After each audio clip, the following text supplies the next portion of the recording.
Hello everyone, this is Dave from Dave's Recent Things. In a previous video, I showed you how you can take two different pattern ribbons and create one large bow for a wreath. Today, I'm going to show you that bow on this particular wreath that I'm making. And what am I making today? Well, a couple years ago, maybe 3 years ago, I can't remember now, but I made this burlap and sunflower wreath for my mom.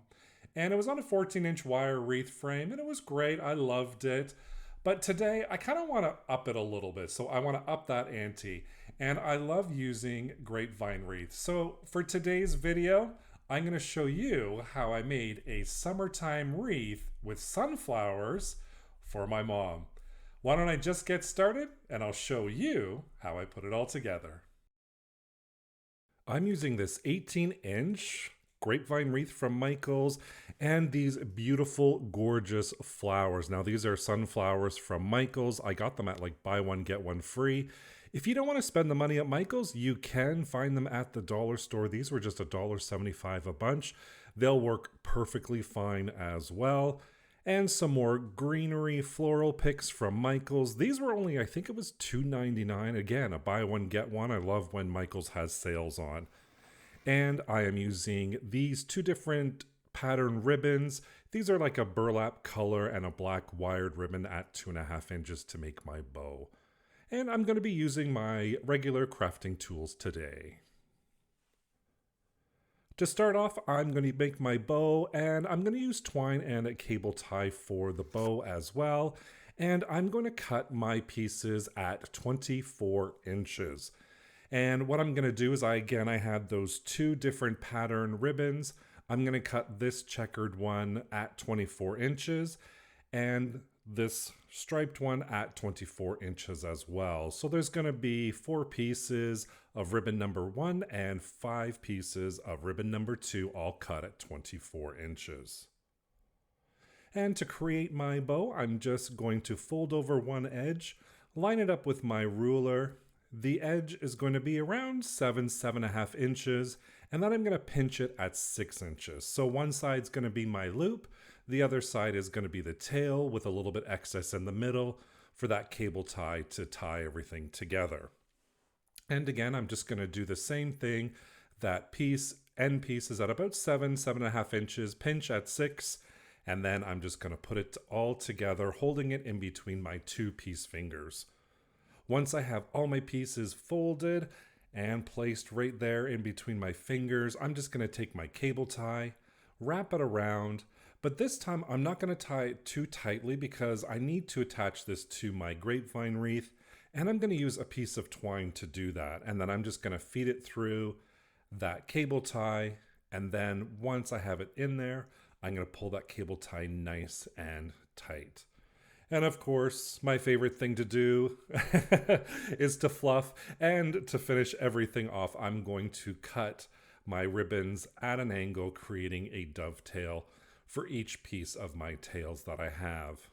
And then of course, once I finish doing all of that, you know me, I love fluffing, so I'll just fluff till my heart's content of my bow, and I'm going to get it all ready to place on my grapevine wreath.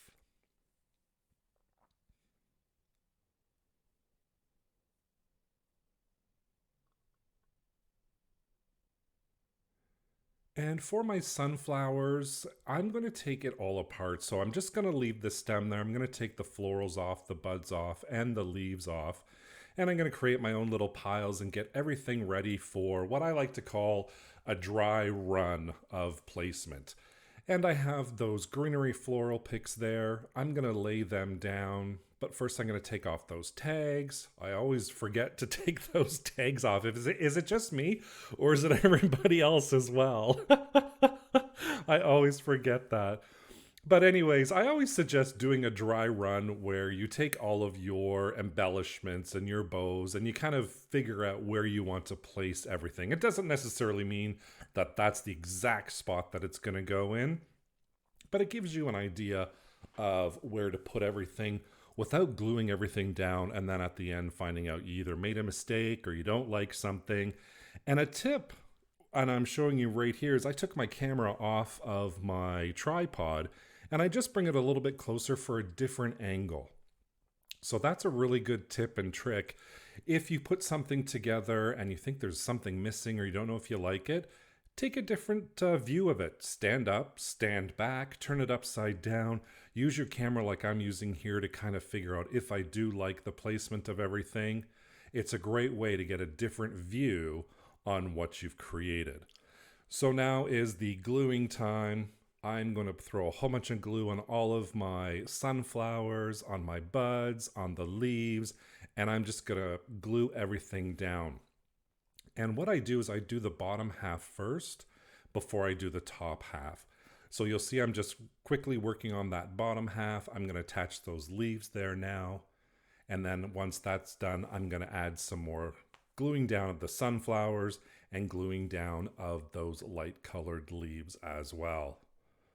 But again, I am working in that lower half first.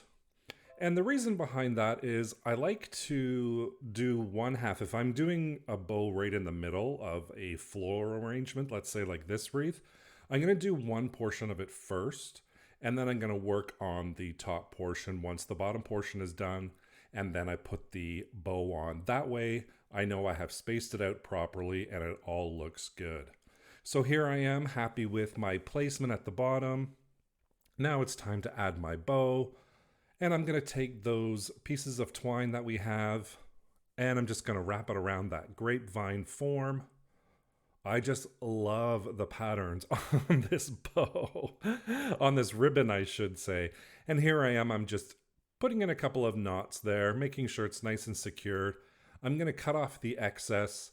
And what I always like to do is I like to put a little hot glue on there to make sure it's not going to go anywhere. Once that is dry, I'm just going to flip it over, and now I'm going to start adding in those embellishments, the sunflowers, the leaves, and everything else as well. Just start adding everything in, and again, the biggest thing, have fun with this. I always strive to have fun when I'm making wreaths. I don't stress out, I don't freak out, and if I do get stressed out and if I do freak out, I just kind of step away from it. I just step away, take my time, go grab a cup of coffee or a cup of tea or a cup of water or whatever, and then come back to it. But wreath making should not be stressful. It should be fun. And don't forget, have fun with it. Here I am looking at my final wreath all done. I've got my sunflowers all glued in there. I'm going to fluff up my bow a little bit more because I cannot resist. I don't know why. I see a bow and I have to fluff it. But here is our final result of our summertime sunny yellow sunflower wreath that I made for my mom. Don't you just love how bright the sunflowers are? And of course, that ribbon that I can't talk enough about. Thank you so much for watching and joining me today. I hope you enjoyed this wreath session. Don't forget to subscribe and hit that notification bell so you can be notified whenever I upload a new video. Thank you for watching. Take care. Bye for now.